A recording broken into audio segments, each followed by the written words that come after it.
Sweet. Hello. Hi. Hi. Sorry, So how are you today? fading out. It's not Oh good. yeah, Yeah, yeah, that's a bit better. cool. So you've got the hood light there in the back. Yeah, that's more of a case of moving things around to save space, and it just kind of got plonked there, and it just seems to have stayed there. So yeah, just organizing a few things really. But yeah, I guess just before we begin, just say how wonderful that intro is, and thank you for making that. Thank you. I'm glad you liked it. Yeah, it's cool, isn't it? With the trumpet in the background and like, it was just an After Effects template I'd found for free online and just kind of just put our own stuff over it. And yeah, it's really pleased with it as well. So it looks cool, doesn't it? And it invokes emotion with that music. So Yeah, it is. So I guess the subject that we decided for this somewhat impromptu talk about is karma and lineage. Now I suppose they're like two separate elements. But if I would say to you first of all, like, what do you interpret by lineage first of all? lineage to me, lineage would represent generations of family incarnation in a line, essentially, in like a linear third dimensional way of looking at it line. How about yourself? Sorry about this air conditioning. Okay. It's like really putting. No, it's fine. What do I interpret lineage? Like, I used to think of it as so when people talk about lineage and ancestry, it's like charting your hereditary path. My mother's mother, my mother's mother's mother, right there. But do we ever really contemplate how far back that actually goes? Yeah. And beyond what we consider to be like, I guess, more modern history, Mm. in terms of ethnicity, we're all very different.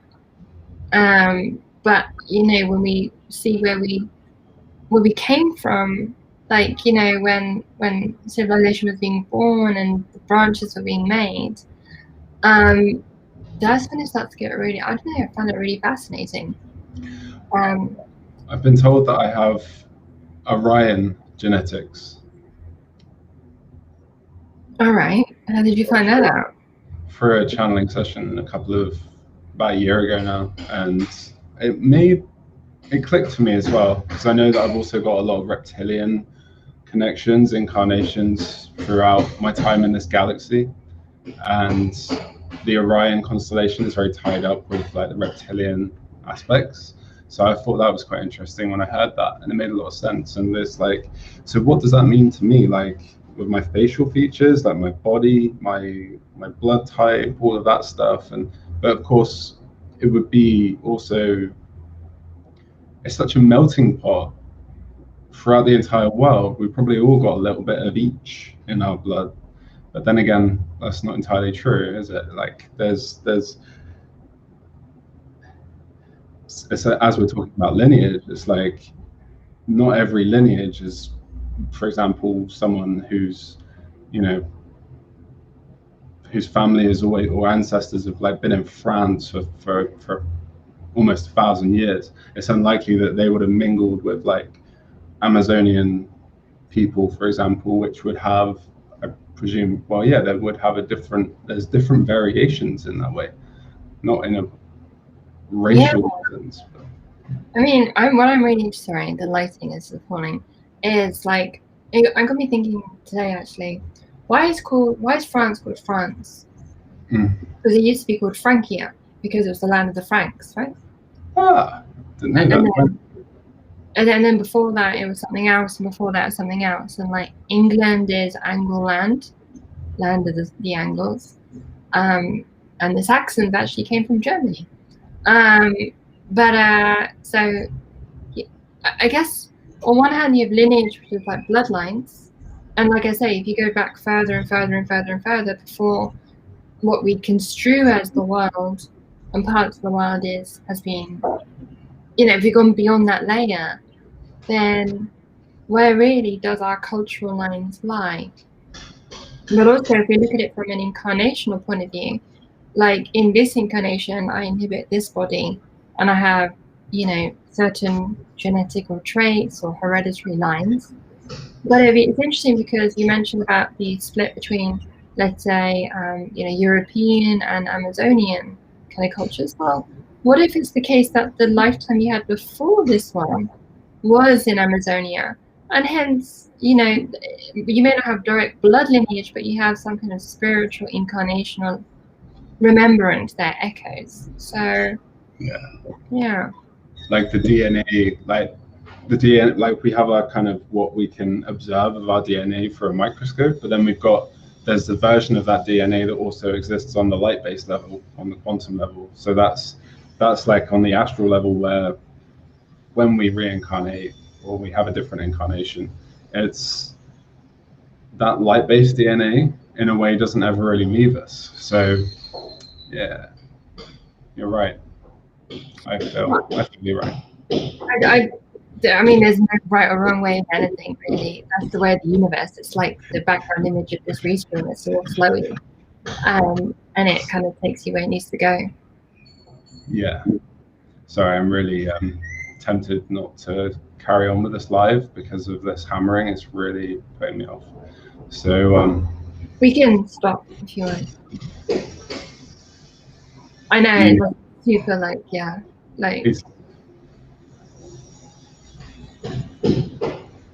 I would say this, Zach. Everything happens for a reason. Exactly. So these feelings that you're feeling is for a reason. Yeah, that's it. And like we got 0 people on the live. It's 1:10 p.m. Really interesting conversation though. I kind of don't want to just cancel it because this is a good talk, but it's just. Yeah, I think just maybe, we can do another time. And then like Chris can join in and give his thoughts on. Yeah. It's not the same without him, is it? It's lovely though. I think it's great. Because I think it's nicer actually having a one-on-one like this, because like we can have a deeper conversation in that way. We stopped hammering. Okay. But now I've got like an angle grinder coming out of that window.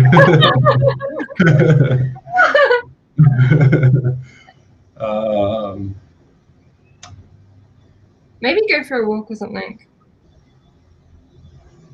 Yeah. Well,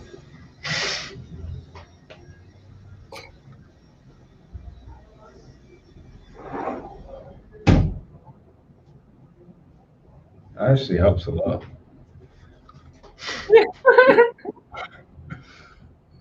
Okay. Would you like to continue, actually? He's probably going to start hammering again this soon. If he starts hammering again, we can stop, okay? Okay, cool. Great. So given that we talk about lineage being, I guess, you mentioned interdimensional in that regard. Yeah,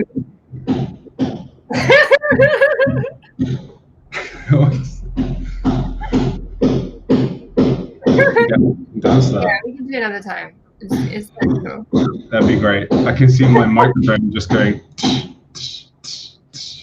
Yeah. We'll start this topic again another time. So, We started it really well today. I like it. Yeah. I feel. Yeah. Thank you. All right. I hope it goes well this evening. Thank you so much. Just relax. Yeah. I know it's easier said than done, but it's just literally a case of I've done some research into it, and it's like those people don't get the full experience from it, or like other ones with resistance to it. As in like, oh, I can't let go. Blah, blah, blah, blah, blah. Like you have your ego, and then you have self, and it's just about just let go, and also use your own discernment. Because every shaman's different, every situation's different. Just, see how you go. Absolutely. I'm going to spend. I'll start the journey in about less than 6 hours to actually travel there by bus. And so within the next 6 hours, I'm going to do a lot of meditation and just setting my intention as well for what I want to experience. And yeah, when I actually go into it, I will be completely surrendering and just completely choosing peace and letting whatever experience wants to come out. Do you have an idea of what that would be? You don't have to say what it is, but do you have an idea of? Some kind of clarity, also perhaps some kind of purging, some kind of emotional release, and some clarity for sure, in a different way. But also, I don't feel like I actually need the clarity. I don't feel I actually need to do the ceremony, but I'm kind of doing it because it's something that I've wanted to do for a long while now, and now it makes sense for me to do it. But I do want to do it. I just don't need to do it. Okay. And why do you want to do it again? Why do I want to do it? Because there may be some clarity that I receive through it that I just haven't chosen to meditate deeply enough yet to experience, to receive.